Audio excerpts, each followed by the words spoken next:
There are studies that have said that as a female high school soccer player, you have a 5% chance of tearing your ACL every season of that high school sport. So if you think about that, that's like a 20% chance for 4 years of high school. And then if you have a 20-person team, that's like at least a person every year tearing their ACL. Coaches have to know that it's going to happen again and that they have a responsibility to be prepared and that there's things that they can do to be prepared.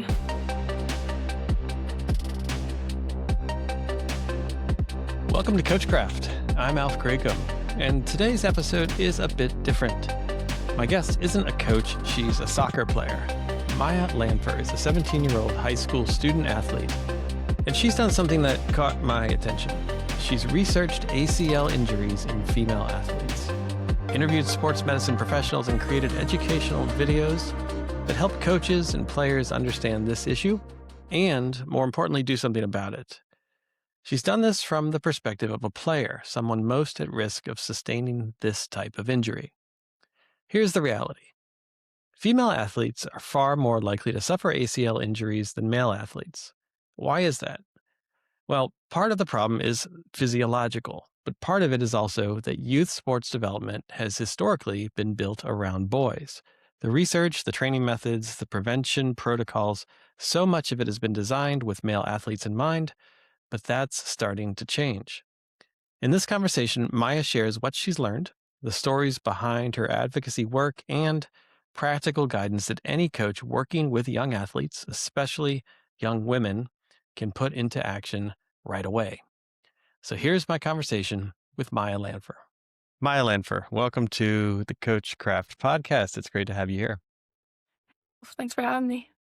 Great. So Maya, we are going to talk today about ACL injuries, knee injuries for young female athletes, and really looking forward to this conversation. Thank you for being on the show. I think there's a lot that is going to be very interesting to coaches who are coaching young female athletes. But before we get to any of that, if you can, just tell the audience a little bit about who you are, your background, your journey through soccer up to this point, because I know you're still in it, but tell us just a little bit about yourself. Yeah, so my name's Maya. I'm 17. I'm currently a junior and in high school, and I've been playing soccer probably since I was 2 or 3. Started with my dad, did like JP Youth Soccer, which is the neighborhood soccer teams that they do. Oh, we talk about JP Youth Soccer on this podcast a quite a lot. bit. Well, then they know, yeah. I'm a product of them. I think I did that maybe starting at like 3 to 5th grade. Then I was in a club soccer team on their like state team for 1 or 2 years. And then my family moved to Zambia for a year. And that was like a very different soccer experience because I ended up skipping 7th grade so I could go to South Africa and play this African-wide tournament in South Africa. And so I got to do that. That was very fun. I played on an all-boys team, like an all-boys club team. So it was like 13-year-old me and like a bunch of like 20-year-old Zambian men. Wow. Just What an like, experience that must have been. yeah. So I did that. Then I came home. I continued club soccer at Surf. And then I did that for about 4 years. And then along with Boston Latin School varsity soccer as well. And then now I'm a dual sport athlete. So I'm doing soccer for my school. And then I'm also doing rowing right now. Great. Yeah. And I've seen you play a lot, especially just in recent years at Boston Latin School. My son plays there as well, played there as well. And I know you're a junior, a rising senior. So you're coming up on really the end of your youth sports journey. You know, perhaps you'll play at the college level, but 1 more year of youth soccer for you. Yep. 1 more year of glory. Well, congrats on your last season in the fall. And again, thanks again for being here today to talk about ACL injury. So let's get into that. You've done some advocacy and quite a bit of research on this topic, and you've put together some videos on YouTube, which we'll talk about a little bit more later. But just if you can, tell me first kind of what brought this issue to your attention and why have you done some of the work that you have done around this issue? Yeah, so I started getting interested in, I think, sports medicine more like holistically when I did sort of like a capstone project at the neighborhood school, but I did mine on female sports medicine specifically. And so from that, I just learned a lot about the research that was out there, the discrepancies and lack of research that is out there on female sports medicine. I think at the time it was like 3% of research was done on women in all of sports medicine. And I was like, this is Hmm. crazy. So I really got into these ideas of sports medicine through that project. And I did some of my own research at that time too. I was like in like 3 different teams at the time. And so I got like all these teams of like girls to like do all these running and flexibility tests. And then we recorded it and we like compared it to where they were on their hormone cycles to test like how different hormones and different levels of hormones affects performance. So that's sort of how I like got into it a little bit more. So then I started playing in high school and I got more interested in ACL injuries, and that was because they were really just like all around me. Like I had 1 week and it was like high school fall season and I knew 3 people who tore their ACL in 1 week and I was like, this is insane. Yeah, and are the high school ages typically when players start to experience this more, or you see this more frequently in the game? Yeah, I think it is when you see it more because of the competition level is higher, and especially in high school, we're playing like many, many games in a short period of time, so there's just less turnover, and I think it leads to more injuries. But it's also a time like as a young athlete, you're more susceptible before your body has fully developed to get these kinds of injuries. So it's sort of a combination of the two factors. And so you went on to make these 2 videos. They're available on YouTube. We can put the links in the show notes. But tell us a little bit about these videos and what prompted you to make them. hmm Yeah, so my mom and I were just sort of disturbed by the whole issue of ACL and concerned about me tearing my ACL, as you know, many people had around me, and so we found this study it was published by the British Medical Journal, but it was a Swedish study that was done specifically on young female soccer players that are between the ages of 12 and 17. So, like, exactly my demographic. And they had a sample size that had over 200 clubs, over 45 100 athletes. And so they tested like the effectiveness of a 5 different part warm up. And they did Hmm. it twice a week.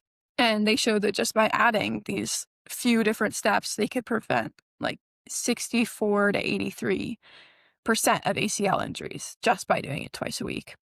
And so, which was great. And I was like, this is amazing. Like, why isn't everybody else doing it? But the problem with that study is that it was published specifically for the scientific community.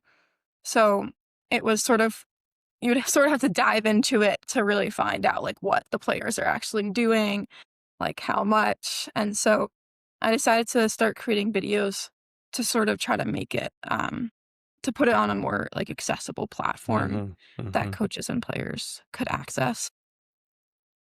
And what kind of response have you gotten from the videos? Uh, I think my next steps are really trying to focus on getting out the videos more.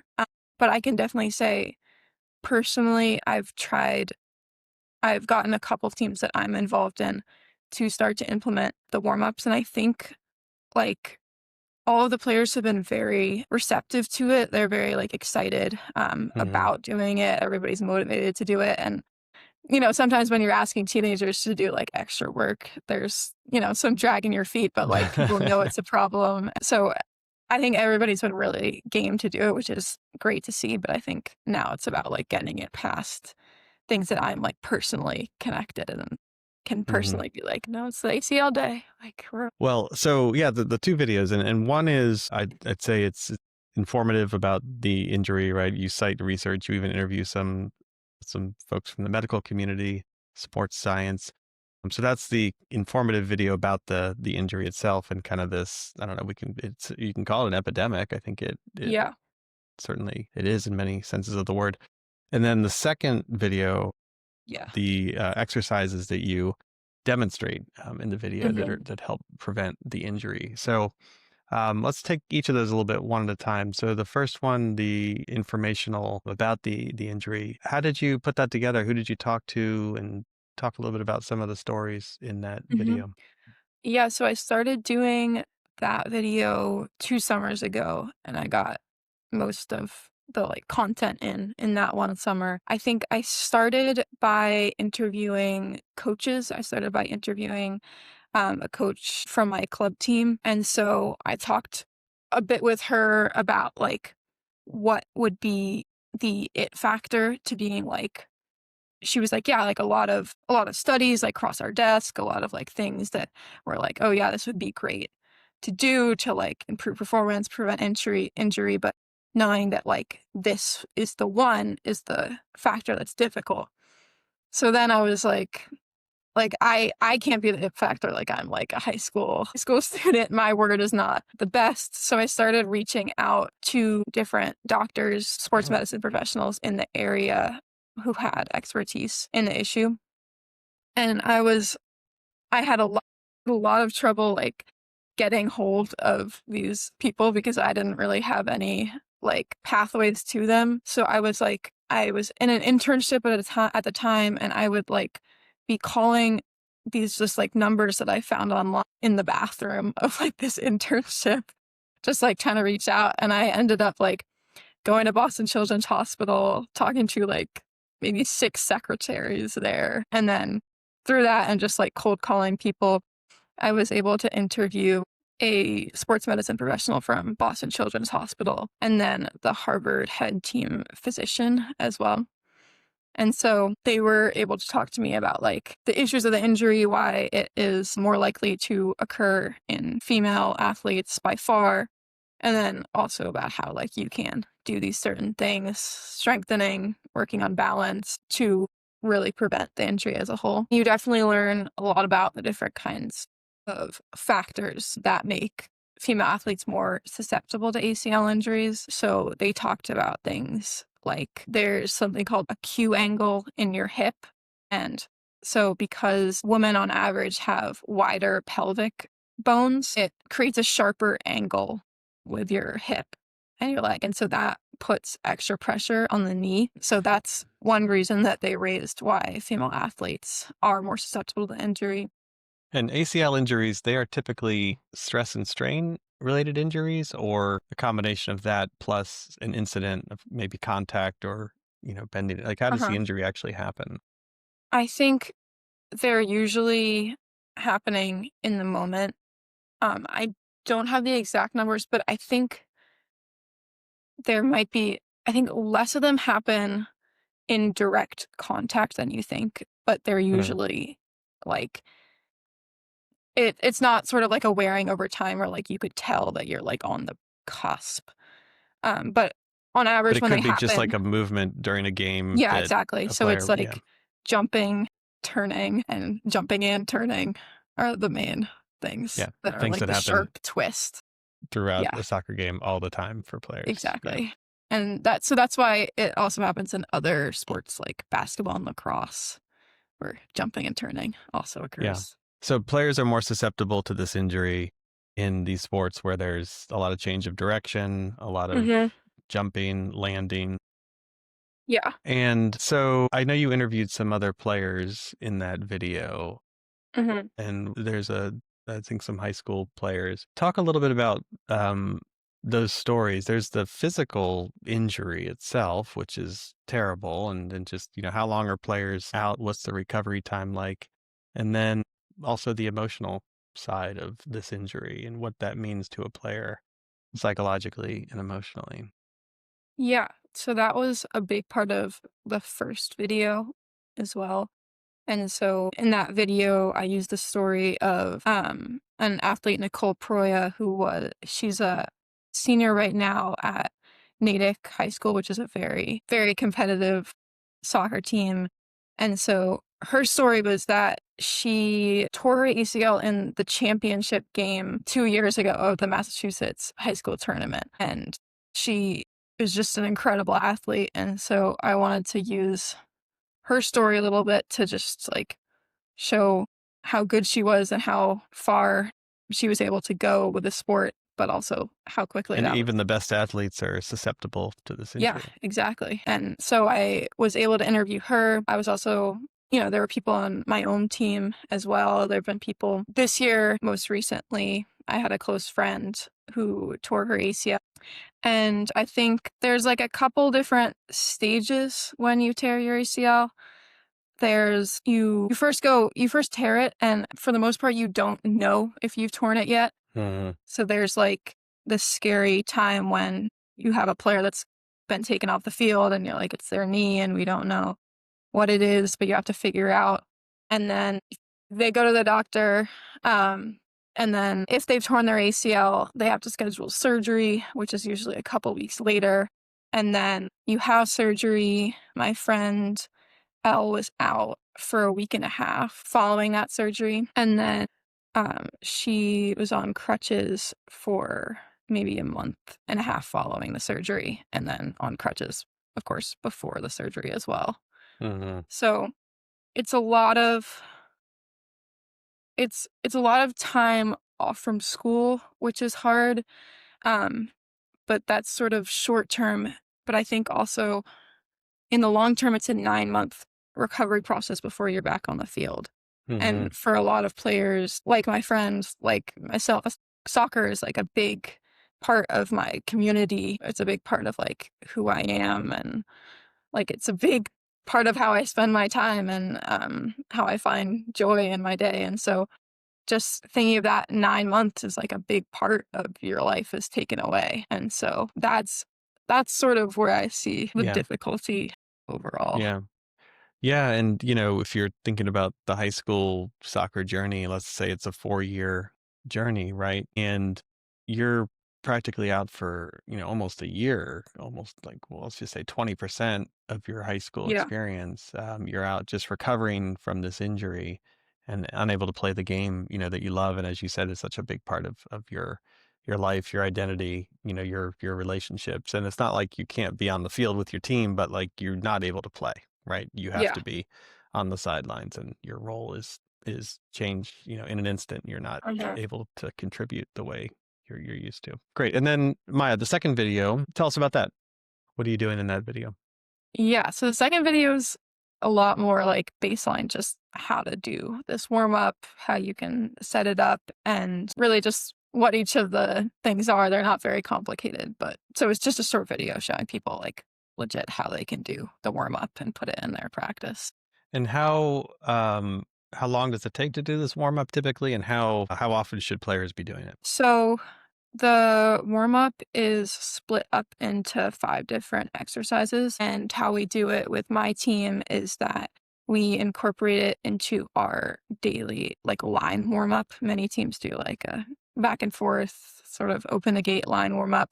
But then after done all of those like game preparedness, practice preparedness sort of exercises, we'll do the 5 different warm ups, and we try to do 10 reps of it on the way down the line and 10 reps on the way back just to have consistency. But the first warm up we do is a squat. Second warm up is a lunge.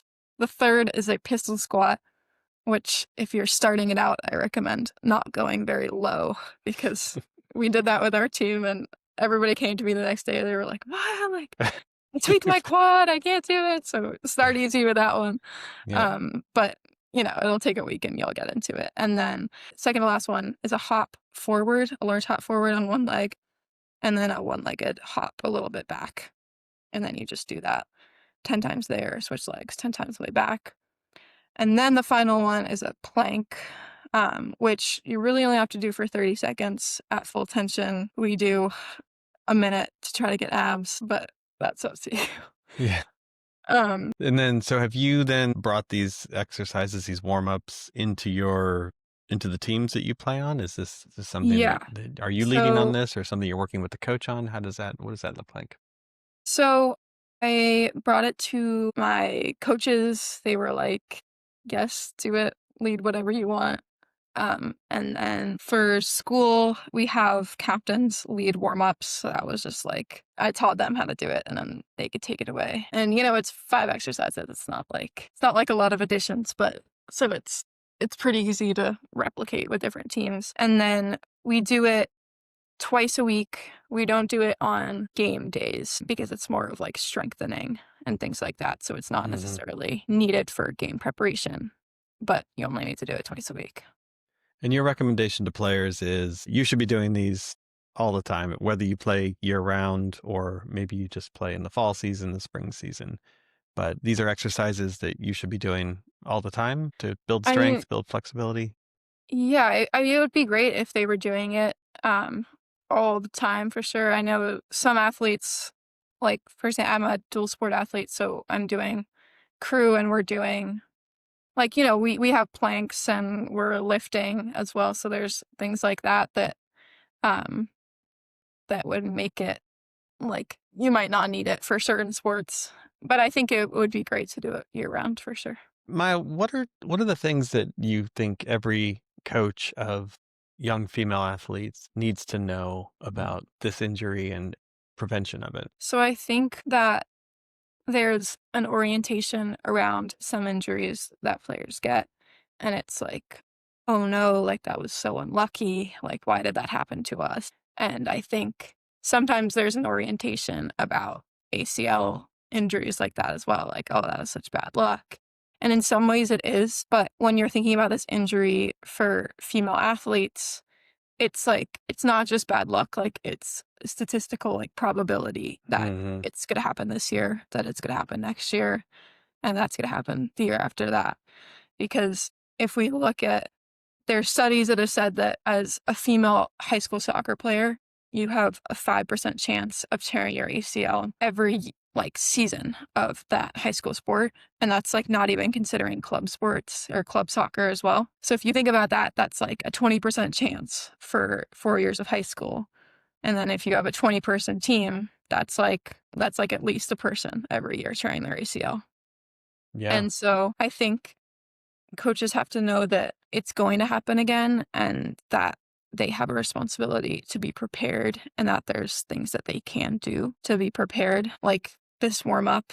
And it's going to allow them to protect their players. It's going to better their team's performance. Even if like clubs I find are very money motivated at sometimes. And so like, even if it's just like, if they tear their ACL, they're not playing their club dues either. So it's like there's a lot of reasons why Yeah. implementing this warm up is going to benefit And holistically. as a player, are there any things that can might tip you off to your, susceptibility, like overuse? Is there anything players might even feel prior to the injury? Is there any research around that, or is it just kind of comes out of nowhere for players? I think a lot of times it does come out of nowhere. I mean, if you're not doing warm ups like this, you're obviously going to be more susceptible. The only thing is sometimes if you do tear your ACL once, at times, that means that your susceptibility for tearing it again is raised, but actually in the other leg. And that's because sometimes when athletes tear their ACL in one leg, all of their recovery process is focused around that one leg. So then you're neglecting the other one a little bit and you haven't built up the same like muscles or balance in that leg. But Interesting. I do think that overall it's not like you could pick people out of a lineup and be like, you're more susceptible or you're on the brink of it. Yeah, great. Maya, two more questions.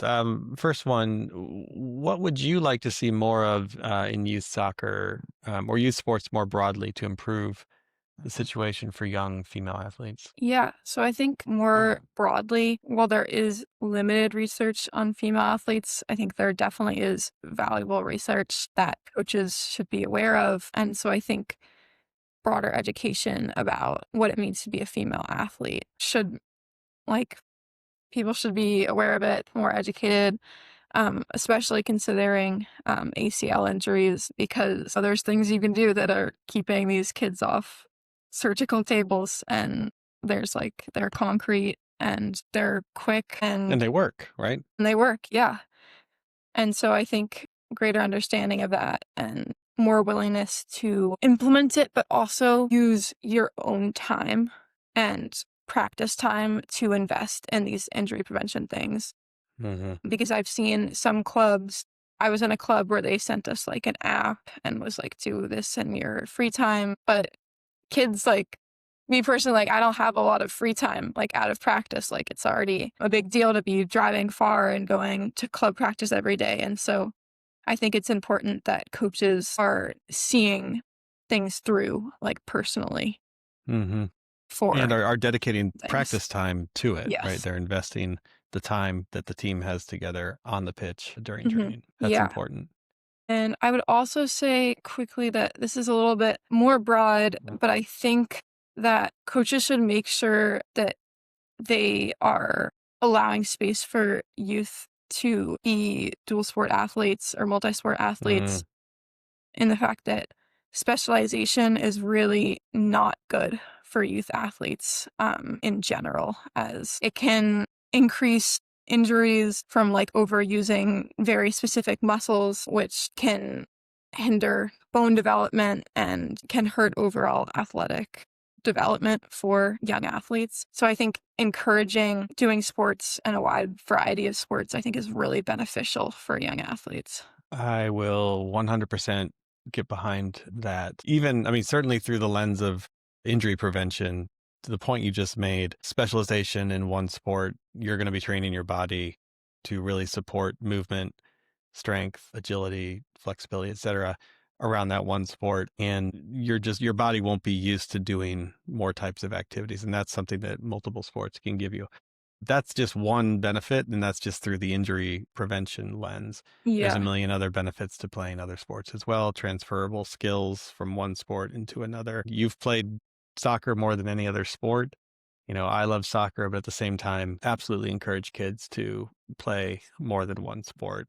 Don't specialize too soon, because it does make you more susceptible to these injuries for sure. Yeah. Yeah, and then the one thing I'll just add, I've done a little bit of reading to the female side of the game, and girls in a relative sense have been playing soccer for a shorter period of time for reasons in society, and they're systemic, but it's also meant that like our understanding of the game and youth development, like there's a lot more years of boys playing sports or soccer specifically here.